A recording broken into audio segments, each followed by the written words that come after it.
Hello everyone and welcome back to another video, and today I want to talk about Donald Trump joining TikTok and how this is going to help him with the young vote even more than before. Make sure to hit the like button, subscribe to the channel, and drop a comment down below. And so this is my current forecast for the 2024 presidential election. Donald Trump at 345 electoral college votes to Joe Biden's 193. We can see Biden's approval rating is at minus 15.7%. And Donald Trump currently leads Joe Biden in the five-way aggregate with third-party candidates included by 2.2%. He sits at around almost 42%. Biden sitting at 39.7 percentage points as of right now. And so Biden's approval rating is at around 40%. Trump's is at around 43. And so when we model that on my election forecast model, we see Donald Trump up by 2.2%. Biden's approval rating down minus 15.7, and Trump right now is 2.7 points ahead of Biden in favorability, which gives me this map. And essentially, Donald Trump destroys Joe Biden this election with 345 electoral college votes to 193, expanding the electoral map into many deep blue states like New York, New Jersey, Colorado, Illinois, and winning competitive states like Nevada, Arizona, Georgia, Pennsylvania, and Michigan, as well as Wisconsin, by over 5 percentage points. Now, this race was a lot closer in 2020. Biden barely won with 306 electoral votes to Trump's 232 in Wisconsin, Georgia, and Arizona by a combined 43,000 votes. And Biden did very well with this young demographic and college educated voters as of now. And so, what's quite interesting is that I actually think that Biden is going to struggle a lot with the 18 to 29-year-old category. You see polling be very competitive. You have, the economy struggling. You have inflation. You have Israel Hamas, which is disaffecting a lot of, super liberal voters away from Biden as of right now, as well as, the economy and inflation really, just kind of shifting away young voters from him, and even just him himself, just basically has dementia. That's really turning away a lot of young voters, and a lot of younger people want a younger president. And even though Donald Trump is not necessarily younger in age, basically he is way stronger mentally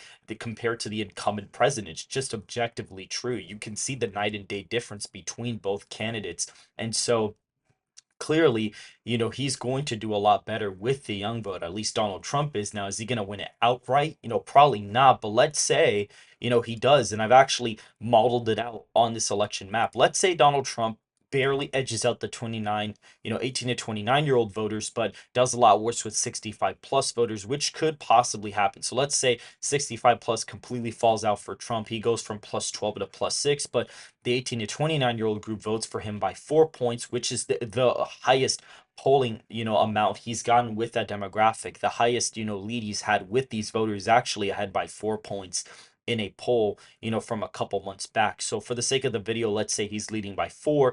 That would bring the college educated vote down quite a bit. Non-college voters would shift a little bit towards Trump.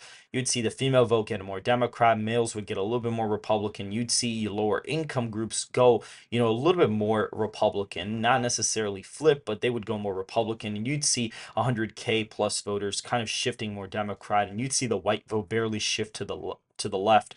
And black voters would shift a little bit to the right, including Hispanics.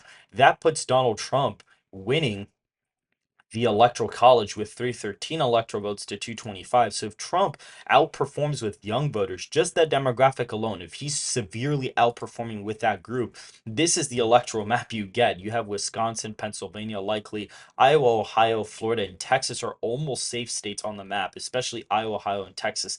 They're literally right below 15-point victories. Hey, you have New Mexico, Virginia, New Hampshire, Maine at large, pretty competitive. Michigan is lean Republican with Nebraska second. You see Minnesota be razor thin close. This is essentially what polling has it at right now, except Wisconsin, Pennsylvania, Arizona, Georgia are a little bit closer than that right now. But this is essentially what the polling data has the election at right now. And you can see Donald Trump enjoys a fairly easy victory in the electoral college, especially in the Rust Belt.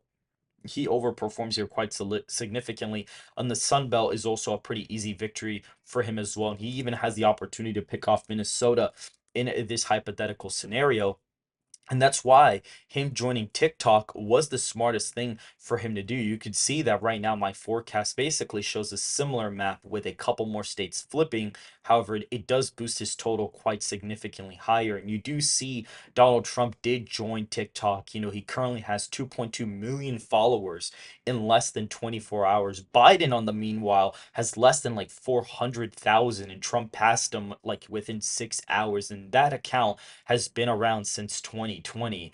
And so the fact that Biden has barely reached almost 400,000 and Trump is at 2.2 million and probably counting, past 24 hours against Biden is seriously showing the enthusiasm gap between both candidates. And even recently, the past 2 days, you've seen a lot of TikToks on the For You page of people saying, oh, this is my first time voted. I'm going to be voting for a convicted felon. That kind of, it's really a trend per se. However, you are seeing a lot of young people especially put that in their TikTok pages. You're seeing a lot of people compare, him to, rappers like Playboy Cardi, for example. You're having this kind of demographic really, basically put him kind of basically affiliating him with the African American community in a way. You are seeing TikToks where it's like, oh, was Obama the first black president or was Trump? Because there are certain stereotypes within the African American community and the justice system that are aligning with Trump more with African Americans per se